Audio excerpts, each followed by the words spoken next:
Reading from today's the 28th of October, Thursday. Reading from the letter to the Ephesians, chapter 2, beginning at verse 19. Brothers and sisters, you are no longer strangers and sojourners, but you are fellow citizens with the holy ones and members of the household of God, built upon the foundation of the apostles and prophets, with Christ Jesus himself as the capstone. Today's the feast of St. Jude. Now, a lot of people pray to St. Jude. And Simon, by the way, St. Simon's and Jude, but Jude's the one. Now, if you ask people what they know about St. Jude, is probably, other than being an apostle, very little or next to nothing. Yet, more people pray to him as, he's an apostle than St. Peter for sure, I'm almost positive, Matthew, John, name anyone you wish. St. Jude, because why?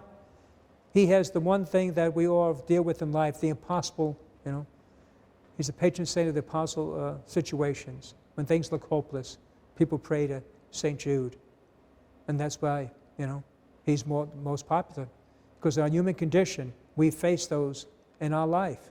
If not every day, but there's seasons in our life while things, when the world is topsy-turvy, and we turn to St. Jude.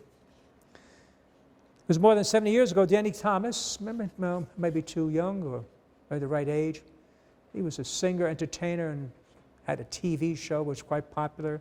They would make room for Daddy, whatever, okay? His daughter was Marlo Thomas, even she's getting up in years, I guess.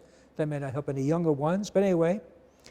About over 70 years ago, he was a struggling entertainer with a baby on the way, and he visited Detroit church and was so moved during Mass, he placed his last $7 to his name in the collection box. When he realized what he'd done, then he prayed for a way to pay the looming hospital bills. The next day, he was offered a small part that would pay 10 times the amount he'd been given to church. He said at the moment he experienced the power of prayer. 2 years later, Danny achieved moderate acting success in Detroit, but struggling to take his career to the next level. Once again, he turned to the church, praying this time to St. Jude, the patron saint of hopeless causes. Then he asked the saint to help me find my way in life, and I will build you a shrine. Anyway, so his career took a turn for the better, and he moved his family to Chicago. And years later, another turning point. Danny visited church and remembered his pledge to St. Jude, and he prayed to St. Jude, repeated the pledge to build a shrine to the saint if he show him the way. Well, years that followed, his career flourished. He did very, very well for himself, had his own TV show, and he fulfilled his promise to build a shrine to St. Jude. And there it is in Memphis, Tennessee. It was the first fully integrated hospital in the South.